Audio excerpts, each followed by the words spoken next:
Hello students, आज हम लोग मेंसुरेशन में सिलेंडर चैप्टर का सवाल लेकर आप लोग के सामने ये वीडियो प्रस्तुत कर रहे हैं। सिलेंडर या मेंसुरेशन का सबसे बड़ा जो इम्पोर्टेंट बात है कि हमें फार्मूलाओं को याद करना होगा, और उससे भी बड़ा बात है उन फार्मूलाओं को हमें समझना होगा कि कब क्या इस्तेमाल करें।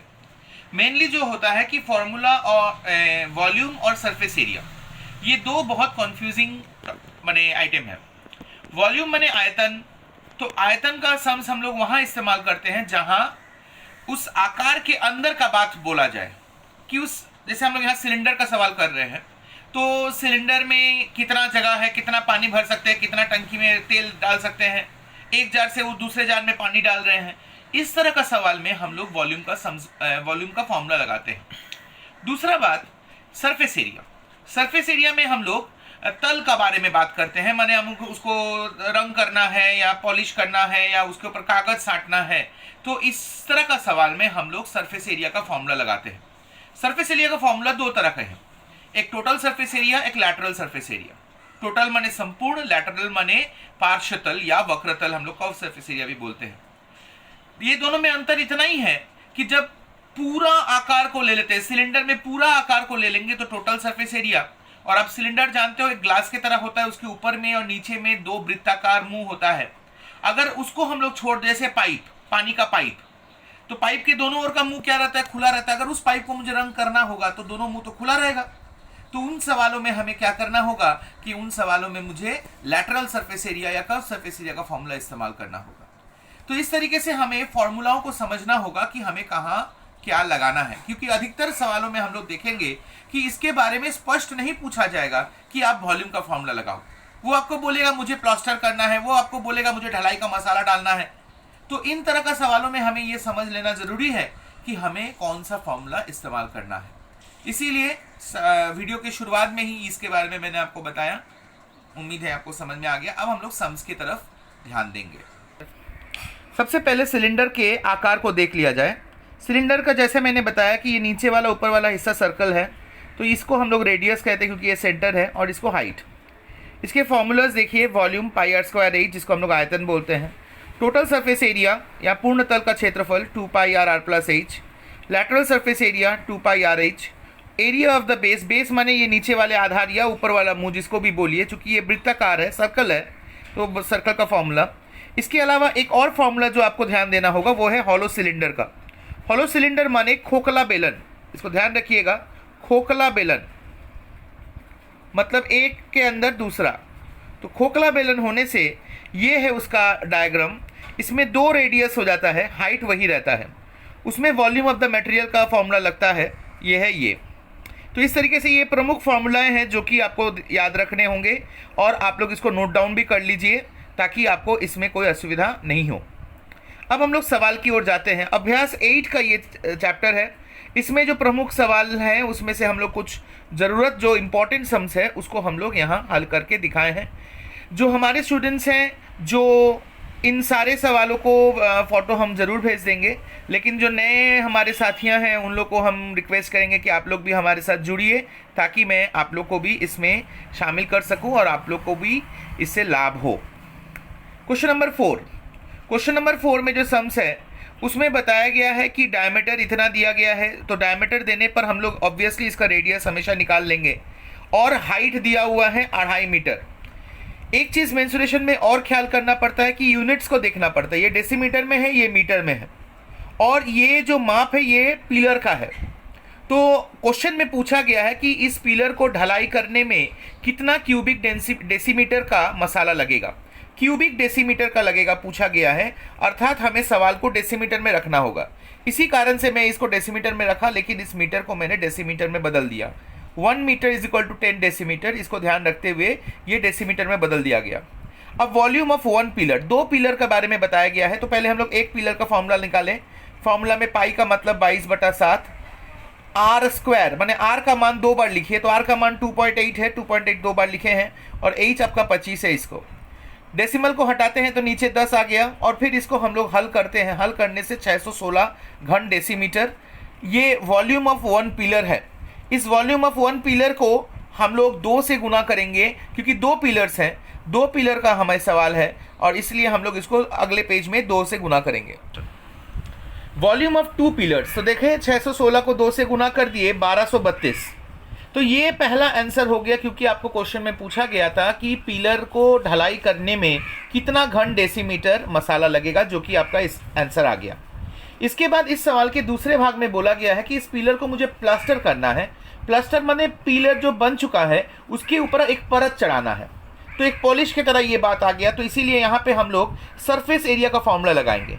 लेकिन बात आता है कि सरफेस एरिया में लैटरल क्यों लगा रहे हैं, टोटल क्यों नहीं लगा रहे हैं। तो पिलर आप जानते ही हो कि पिलर में नीचे वाला हिस्सा और ऊपर वाला हिस्सा दीवार के साथ सटा होता है, तो यहाँ पे प्लास्टर करने का कोई गुंजाइश नहीं है। तो प्लास्टर कहाँ करना होगा, इसके दीवार पर इस सारा साइड में करना होगा, और यही कारण है कि हम लोग लैटरल सरफेस एरिया का फॉर्मूला लगाए हैं। इसमें हम लोग क्वेश्चन में दिया गया है, देखिएगा 125 रुपया स्क्वायर मीटर का दर दिया गया है, और यही कारण है कि हम लोग यहाँ डेसीमीटर को वापस मीटर में बदले हैं। पिछले वाला भाग में हम लोग देखे थे डेसीमीटर पूछा था, तो हम लोग पूरा सवाल को डेसीमीटर में रख के बनाए थे। लेकिन इसमें चूंकि क्वेश्चन में दिया गया है ये यूनिट दाम दे दिया गया है, और यही कारण है हम लोग इसको मीटर में वापस बदले हैं। हाइट पहले से ही मीटर में था तो मीटर में ही रखे हैं। 2 पाई आर एच फॉर्मूला है लैटरल सरफेस एरिया का। 2 पाई का वैल्यू, आर हम लोग यहाँ देख रहे हैं, एच हम लोग यहाँ से लिए हैं। इसको हल करके ये आपका निकला 4.4 स्क्वायर मीटर। ये आपका एक पिलर का स्क्वायर लैटरल सरफेस एरिया निकला। लेकिन बात है टोटल नीडेड 2 पिलर्स हैं, तो 2 पिलर्स होने के नाते तो हमें 2 से गुना करना पड़ा, और ये टोटल सरफेस एरिया हमारा इतना निकला जो मुझे प्लास्टर करना है। अब खर्चा दिया गया है 125 रुपया 1 स्क्वायर मीटर का, और हमारे पास है 8.8, तो इन दोनों को गुना कर लेना होगा। तो टोटल कॉस्ट फॉर प्लास्टरिंग 125 रुपया के दर से 8.8 गुना करने पर 1100 रुपया। ये आपका फाइनल आंसर हुआ इस सवाल का। तो इस सवाल में हम लोग 2 आंसर निकाले हैं, एक घन डेसीमीटर जो ढलाई का मसाला पूछा गया था, और उसको प्लास्टर करने का खर्चा पूछा था जो है 11 रुपया। अब हम लोग क्वेश्चन नंबर 6 पे आए हैं। ये बहुत ही इंपॉर्टेंट सम्स है, माध्यमिक में ये सम्स कई बार आया हुआ है। इस क्वेश्चन में बताया गया कि 3 ठो इक्वल जार है, इस पे थोड़ा सा आप लोग फोकस करिए। 3 इक्वल जार है, ये तीनों का माप एक है, और इन तीनों जार में एसिड भरा हुआ है, और इसमें से थोड़ा देखिए 2/3 लिखा हुआ है, इसमें से थोड़ा 5/6, इसमें से थोड़ा 7/9, इतना इतना करके हमने एसिड इस बड़े जार में डाले हैं। इसका दोनों माप दे दिया गया है, इसका रेडियस भी अवेलेबल है और इसका हाइट भी अवेलेबल है। आपको क्वेश्चन में पूछा गया है कि इसका रेडियस अवेलेबल है, लेकिन इसका हाइट आपको निकालना पड़ेगा। This is the thing you have to find out. Radius आपको इन तीनों का पता है, लेकिन हाइट आपको निकालना पड़ेगा, यही इस क्वेश्चन में बताया गया है। तो हम लोग सबसे पहले क्या किए हैं, तीनों जो जार है उसका डायमीटर दिया हुआ है, उससे रेडियस पता कर लिए। हाइट चूंकि नहीं पता है तो हमने लिखा let the height of this jars be h। Hindi में इन जारों की ऊंचाई h डेसीमीटर है। अब चूंकि इनमें से हम लोग 2/3, 5/6 और 7/9, वही मैंने लिखा कि प्रथम में से 2/3 लिए हैं, दूसरे में से 5/6 लिए हैं, और तीसरे में से 7/9 लिए हैं। तो इसी को इस तरह से लिखा गया है 2/3 of volume of first jar, 5/6 of volume of jar, 7/9 is equal to total volume of acid. यही टोटल वॉल्यूम है, तीनों में से हमने इतना इतना लिया, और यही आपका टोटल वॉल्यूम है एसिड का। फिर मैंने इस एसिड को कहाँ डाला, एक सेपरेट जार में डाला, वो चौथा जार है। उसका डायमीटर भी दिया हुआ है, उसका हाइट भी दिया हुआ है, तो उसका वॉल्यूम निकालने में हमें कोई परेशानी नहीं होगी। यहाँ देख लीजिए, डायमीटर को आधा कर लिए रेडियस, और हाइट दिया हुआ है, और इन दोनों को मान को हम लोग इस फॉर्मूला में लगाए हैं। अर्थात ये जो निकला, ये क्या निकला, ये वॉल्यूम ऑफ द एसिड निकला, जो हम लोग यहाँ अलग से देखे हैं। अब इन दोनों को तुलना करने का समय आया, तो एटीपी क्या आया, the total volume of acid हम लोग इस वॉल्यूम ऑफ 4th जार में डाले हैं। तो टोटल वॉल्यूम में यहाँ कितना देखिए, 2/3, 5/6 और 7/9 है, उसको हम लोग कॉमन ले लिए हैं, और वॉल्यूम ऑफ जार को यहाँ रखे हैं। वॉल्यूम ऑफ जार का फॉर्मूला πr²h, इसका मान हम लोग यहाँ बैठा है। देखिए, इसको पहले जोड़ लिए एलसीएम करके, और एलसीएम करके जोड़ने के बाद ये आया πr² में पाई का मान हमको पता है, आर का मान पता है, लेकिन एच का मान नहीं पता है। यही कारण है कि एच ही रह गया, बाकी सबका मान हम लोग यहाँ बैठा दिए। अब दोनों तरफ से कैंसिल आउट करने से एच का मान जाकर निकला 81/20, अर्थात 4.05 डेसीमीटर। यही सवाल है, एक बार फिर से हम लोग इसको ध्यान दें। सबसे पहले हम लोग इक्वल जार का जो डायमीटर दिया हुआ था उसको रेडियस मानकर, हाइट को h मानकर हम लोग वॉल्यूम निकाल लेंगे। तीनों का अलग अलग वॉल्यूम है, तो हम लोग इस तरीके से कॉमन लिए हैं यहाँ पर, और सेपरेट जार जिसमें हम लोग फोर्थ बार मैंने चौथे जार में डाले हैं उसका हम लोग वॉल्यूम निकाल लिए। अब इसका वॉल्यूम और इसका वॉल्यूम को इक्वल दिखा देंगे तो आपका ये आंसर बन जाएगा। अब हम लोग आए हैं क्वेश्चन नंबर 9 में। ये सवाल अपने में बहुत इंपॉर्टेंट है क्योंकि इसमें आर्किमिडीज प्रिंसिपल का नीति को लिया गया है। क्वेश्चन में बताया गया कि एक सिलेंडर टंकी या गैस जार है जिसमें पानी डाला गया है और उस पानी में एक और सिलिंड्रिकल पीस को डुबाया गया है। थोड़ा इस पर फोकस करिए। इसमें पानी पहले से ही था और एक सिलिंड्रिकल पीस को इस पानी में डुबाया गया है। अब ऑब्वियसली पानी में कोई चीज़ डुबाया जाता है तो उसका तल बढ़ जाता है, लेवल। तो क्वेश्चन में पूछा गया है पानी का लेवल जो कि यहाँ पर था, इस लेवल पे पानी था और बाद में वो इस लेवल पे आ गया, तो कितना ऊपर आया, ये हाइट आपसे पूछा गया है। क्वेश्चन में इस जार का रेडियस यानी डायमीटर दिया गया है और इस सिलिंड्रिकल पीस का दोनों हिस्सा दे दिया गया है, डायमीटर भी दे दिया गया है और इसका हाइट भी दे दिया गया है।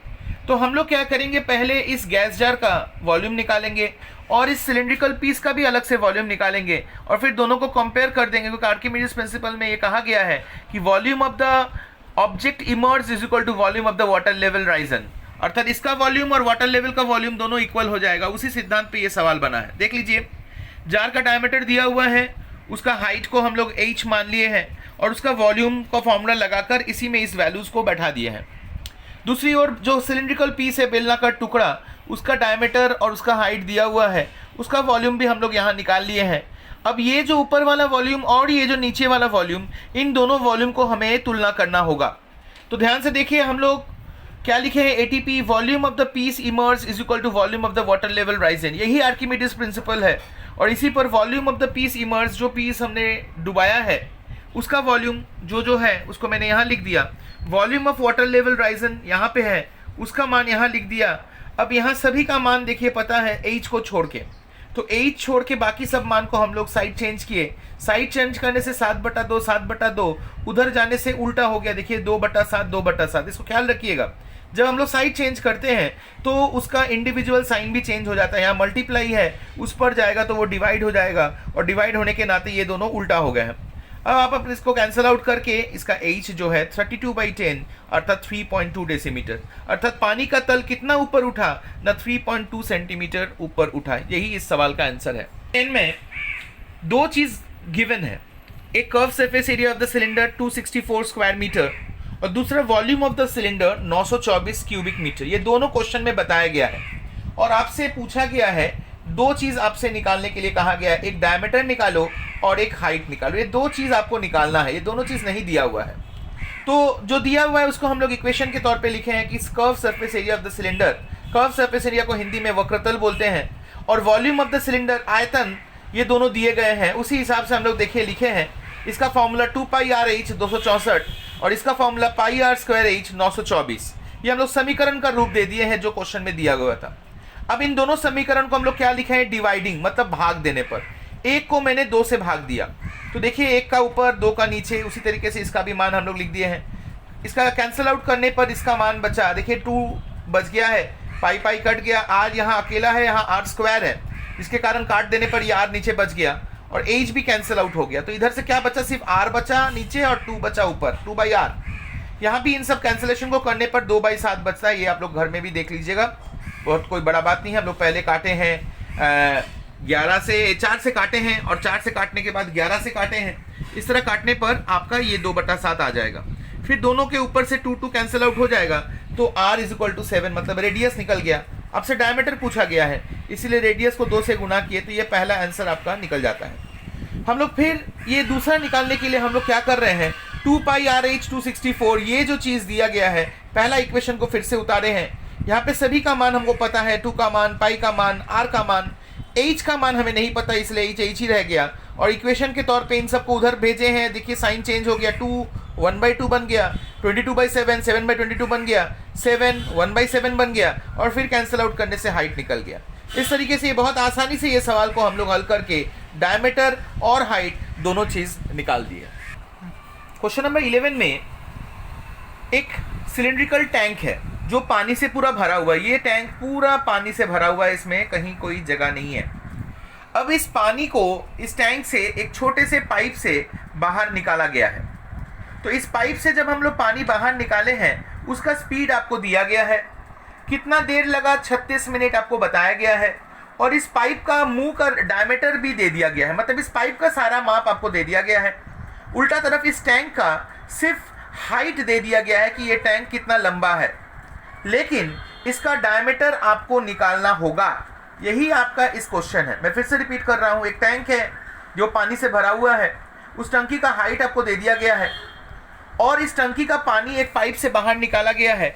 जो पाइप का डायमीटर, उसका पानी का निकलने का स्पीड और कितना देर लगा पानी निकलने में, ये तीनों चीज़ दे दिया गया है। क्वेश्चन में पूछा गया है कि इस टंकी का डायमीटर निकालो। हम लोग क्या करेंगे, इसमें दो बात आपको गौर करना है कि एक तो यह यूनिट देखिए, यहाँ मीटर है तो यहाँ सेंटीमीटर है, तो मीटर में ही सवाल रखेंगे क्योंकि क्वेश्चन में अधिकतर यूनिट्स मीटर, यहाँ पर भी देखिए मीटर, और आपका यूनिट्स मीटर में ही रहे तो अच्छा है, इसीलिए हमने सवाल मीटर में रखा। पहले हम लोग टैंक का वॉल्यूम निकाल लेते हैं, मतलब इसके अंदर कितना पानी था। हाइट दिया हुआ है, रेडियस को हमने r मान के वॉल्यूम ऑफ द टैंक हम लोग निकाल लिए। ये r से निकला क्योंकि r अननोन है। अब हम लोग दूसरी ओर पाइप का डायमीटर सेंटीमीटर में दिया था, मीटर में बदल लिए, उसका रेडियस ये है। स्पीड क्वेश्चन में दिया गया है 225 पर मिनट, टाइम टेकन 36 मिनट, अर्थात volume of water thrown out, मतलब कितना पानी बाहर निकाला गया, तो उसको हम लोग पाई r स्क्वायर, r को 2 बार और उसके बाद स्पीड और टाइम ये पूरा मल्टीप्लाई कर लिए हैं। कैंसिल आउट करने से ये इस तरह से रखे हैं। तो आप लोग के मन में होगा कि इसको पूरा क्यों नहीं हल किया गया है। ये मैथ्स बनाने का एक ट्रिक है जो हम लोग सवाल करते समय आप लोग को इस तरह का और ट्रिक देते रहेंगे कि जब हम लोग को पता रहेगा कि अल्टीमेटली ये आंसर नहीं है और इसको मुझे इसके साथ कंपेयर करना होगा, तो हम लोग पूरा कैंसिलेशन नहीं करेंगे, सिंप्लीफाई करके छोड़ देंगे और अल्टीमेटली नीचे जाके जब आंसर निकालना होगा तब इसको मल्टीप्लाई करेंगे। यहाँ पे देखिए हम लोग यहाँ 22/7, 6/200, 6/200 ये आपका रेडियस है, 225 मीटर ये आपका स्पीड है और टाइम लगा है 36 मिनट, ये 36 है। इसको हम लोग जितना काटे हैं काट के यहाँ छोड़ दिए हैं। इसके बाद ये वॉल्यूम और ये वॉल्यूम को कंपेयर करना है, इसीलिए एटीपी में क्या लिखे हैं, volume of water thrown out is equal to volume of water in the tank, मतलब टैंक में जितना पानी था उसी पानी को तो बाहर निकाला गया है, तो जितना पानी था वो ये है वॉल्यूम ऑफ द टैंक, ये है आपका, और कितना पानी निकाला गया ये है, दोनों इक्वल होना चाहिए। और इसी को हम लोग हल किए हैं। r स्क्वायर का मान नहीं पता है, 22/7 को इस पार जब भेजे हैं तो 7/22 हो गया, 9 को इस पार भेजे हैं तो 1/9 हो गया, काटने पर r स्क्वायर का मान ये निकला। तो r कैसे निकलेगा, इसका स्क्वायर रूट करना पड़ेगा, स्क्वायर रूट करने पर ये आपका आया, r माने रेडियस और उसका डबल करने से डायमीटर ये आपका आ गया। इस तरीके से ये वाला सवाल हल हुआ। अब हम लोग इस एक्सरसाइज के लास्ट सम में आए हैं, क्वेश्चन नंबर 15। हम अपने मन से कुछ गिने हुए और चुने हुए सवाल को बनाए हैं। आप लोग को और कोई डिमांड होगा तो ज़रूर कमेंट सेक्शन में जाकर बोलिएगा, जिससे कि मैं उस सवाल को भी हल करके आप लोग के सामने दिखा सकूँ, आप उससे समझ सकें। क्वेश्चन नंबर 15 माध्यमिक में आया हुआ सम्स है। इसमें बताया गया है, दो केस आपके सामने दिया गया है कि एक सिलेंडर का हाइट अगर रेडियस का दुगुना होता या फिर सिलेंडर का हाइट 6 गुना होता, तो अगर आप समझ सकते हैं कि एक सिलेंडर और उसका जो रेडियस है, मतलब ये जो रेडियस है, अगर ये रेडियस का डबल ये हाइट है और 6 गुना बोला जा रहा है, 6 टाइम्स, तो क्या हो जाएगा, सिलेंडर ऑब्वियसली बड़ा हो जाएगा। तो सिलेंडर अगर बड़ा हो जाएगा तो उसका वॉल्यूम भी क्या होगा, उसी हिसाब से ये बढ़ जाएगा। ये इसका 6 गुना है, 6 टाइम्स। तो यहाँ पर सिलेंडर बड़ा है और यहाँ पे सिलेंडर छोटा है। तो क्वेश्चन में आपको बताया गया है कि पहले वाला जो दुगुना है उससे 6 गुना बड़ा होगा और दोनों का डिफरेंस यहाँ बताया गया है 539 क्यूबिक डेसीमीटर। यही क्वेश्चन है। तो हमने क्या किया कि चूंकि किसी का भी माप नहीं दिया हुआ है तो रेडियस को r और हाइट को h माना और उसी हिसाब से height of a cylinder is twice its radius, मतलब बेलन का जो ऊंचाई है वो उसके अर्धव्यास का दुगुना है, h is equal to 2r। इसी को जब हम लोग वॉल्यूम में बैठाए, देखिए वॉल्यूम का formula pi r square h है, पाई आर स्क्वायर h के बदले में मैंने 2r लिखा, ये इसके साथ गुना होने पर 2 pi are cube cubic decimetre है। यहाँ थोड़ा काटाकुटी हुआ है, थोड़ा देखिएगा ध्यान से, 2 पाई आर क्यूब, यहाँ आर स्क्वायर और आर गुना हुआ आर क्यूब और 2 पाई अलग से हो गया क्यूबिक डेसीमीटर। ये पहले का वॉल्यूम निकला 2 पाई आर क्यूब। फिर दूसरे भाग में हाइट को 6 गुना बताया गया है, अर्थात h is equal to 6r, फिर से वही pi r square h pi r square एच के बदले 6r, और फिर से हम लोग उसी तरह गुना किए 6 पाई आर स्क्वायर के गुना करने पर 6 पाई आर क्यूब, अर्थात पहले में निकला 2 पाई आर क्यूब, दूसरे में निकला 6 पाई आर क्यूब। ये दोनों वॉल्यूम है। अब क्वेश्चन के आधार के अनुसार दोनों को माइनस करने पर इतना आना चाहिए, उसी तरह हम लोग भी माइनस किए हैं। 6 से 2 माइनस हुआ 4, और 4 पाई आर क्यूब इतना है। 4 पाई को इस पार भेजे हैं, देखिए इधर ये मल्टीप्लाई है, इधर ये डिवाइड हो गया, और पाई का मान हम लोग यहाँ बैठा दिए हैं। काटने पर इतना आया, कैंसलेशन करने पर। आर क्यूब का आर कैसे होगा, क्यूब रूट निकाले हैं। 343/8 का क्यूब रूट करने पर 7/2। आप लोग को मालूम होगा क्यूब रूट कैसे निकाला जाता है। 343/8, इसको हम थोड़ा सा आपको दिखा दे। 343 मतलब 7 × 7 × 7, और 8 मतलब 2 × 2 × 2। इस तरीके से 3 ठो 7 और 3 ठो 2 के बदले जब हम लोग क्यूब रूट निकालते हैं तो ये बन जाता है 7/2। इसको ख्याल करिएगा। और उसी लिए यहाँ पर हमने 7/2 लिखा। वो आपका क्या निकला, रेडियस। और हाइट चूंकि इसका दुगुना है तो 2 से गुना करने पर हाइट निकल गया 7 डेसीमीटर। इस तरह से ये सवाल हल हुआ। आप उम्मीद है कि आपको ये समझ में आया होगा। इसी तरह से हम लोग का ये जो सम्स का सिलसिला है इस चैप्टर का खत्म हुआ।